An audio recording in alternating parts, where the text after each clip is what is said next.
भगवान श्री राम के जीवन का प्रसंग सिर्फ आपको 1 मिनट में समझाऊंगा। भगवान राम ने जब तीर चलाया, रावण की नाभि में जाके लगा, रावण धराशायी होकर धरती पर गिर गया। अपनी अंतिम श्वासें गिर रहा था, तब भगवान श्री राम ने अपने भ्राता लक्ष्मण को बुला के कहा, जाओ इससे पहले रावण की मृत्यु हो जाए, जाकर के ज्ञान ग्रहण कर लो।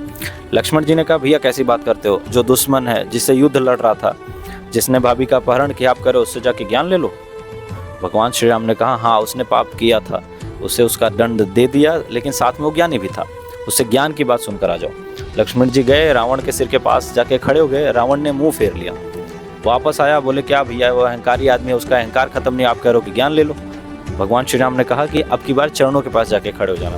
फिर से लक्ष्मण जी गए, चरणों के पास जाके खड़े हो गए। रावण ने तब मुस्कुरा कर कहा कि अब तुमने काम की बात की है। गुरु से जब ज्ञान लेने जाते हैं तो चरणों की ओर रहते हैं। और अज्ञान की बात सुनो, तुम्हारी जीत पता है क्यों हुई थी, कि तुम्हारे भैया क्यों जीते, क्यों जय जयकार हुई भगवान श्री राम की।